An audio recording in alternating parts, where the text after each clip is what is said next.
Today we're going to talk about glazing your monsters. And the first thing you will need to do is set up your workspace. You'll want to put some newspaper on the table, have a paper towel. You're going to want to get a brush that is the right size for the space that you are glazing. So if you're glazing a big area, like the outside of your monster, you're going to want to use a soft bristle brush.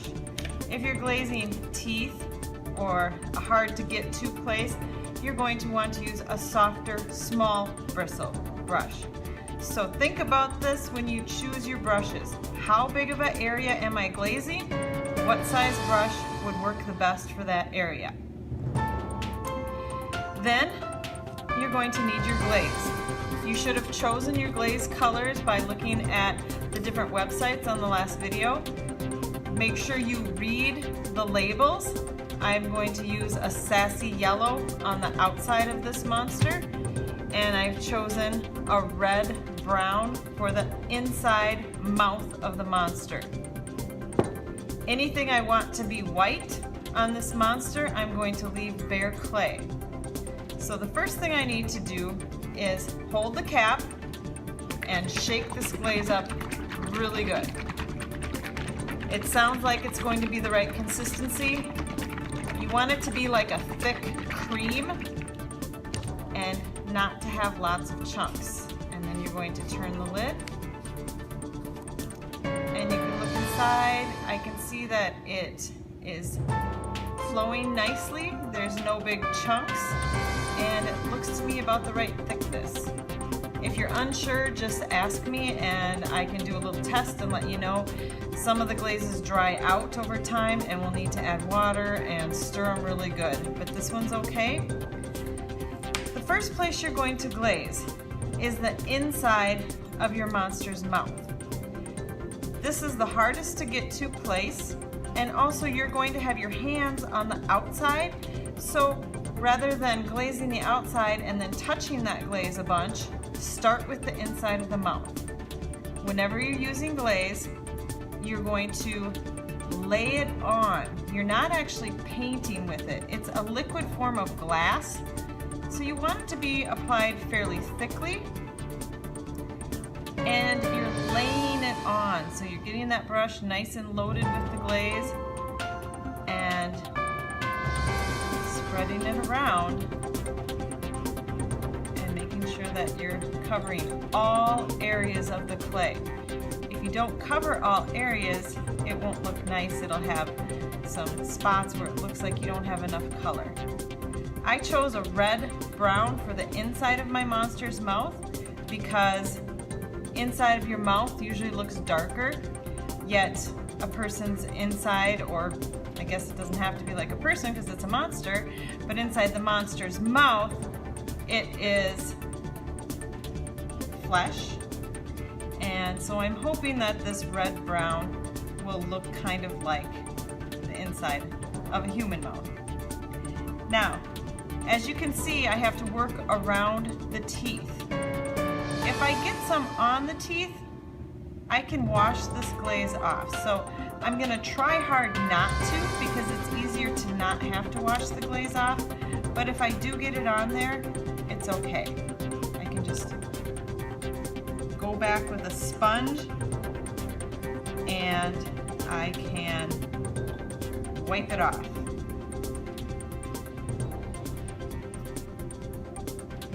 You have to make sure that you always apply 3 coats of glaze.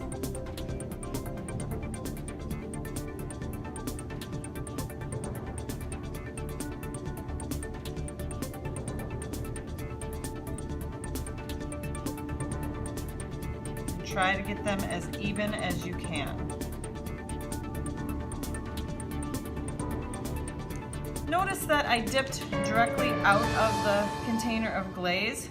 If someone else is using it and you need to use the glaze at the same time, you can take an empty yogurt cup, you can pour some in, but make sure that you've written down the name of that glaze. Glaze is very expensive, so when you're done, you're going to take that extra and pour it back into the container so you don't have all of the waste.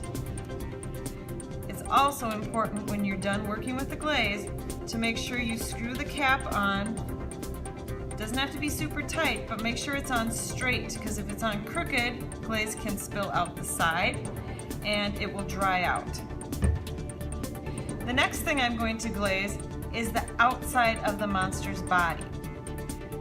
I'm going to use my monster mugshot as a reference for my colors, so I know what's going to go where. My ears are going to be a different color, my eyes will be a different color, my horns are going to be a different color. So when I'm putting on the yellow glaze for the body, I'm going to try not to get it on these parts. However, if I do, I can simply take a sponge and clean it up.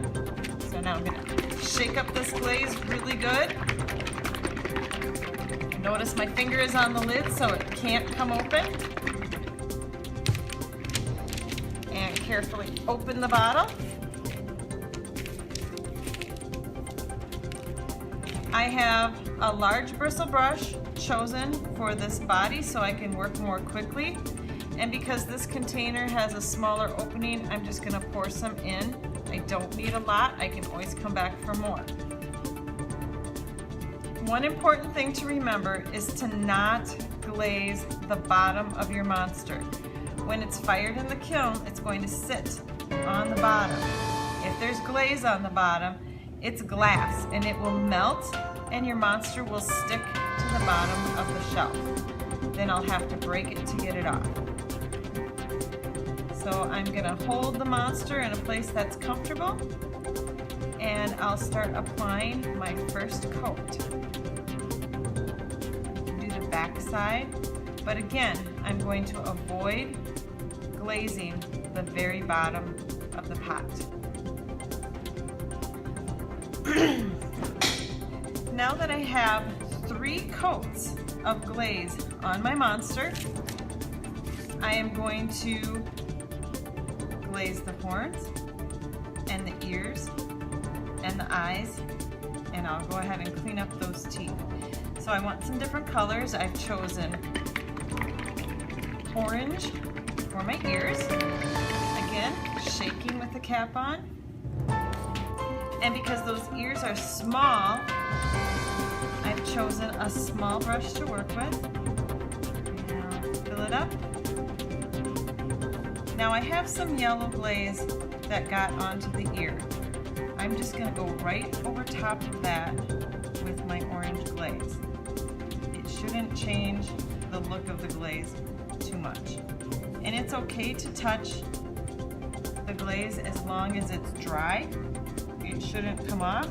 If it's still wet though, you want to be really careful not to touch it. It'll get on your hands and it will mess up the whole look of your monster.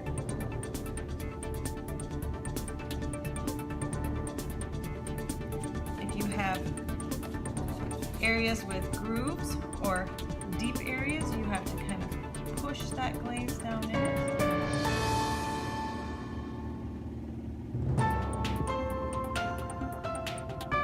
And you also need 3 coats of glaze on the ears, the horns, and any other part that you choose to glaze.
Now that I have 3 coats of glaze on my ears, I'm going to add glaze to my horns and my eyes and maybe my teeth, but I do need to clean them up a little bit. And you can see here where I touched the glaze when it was a little too wet.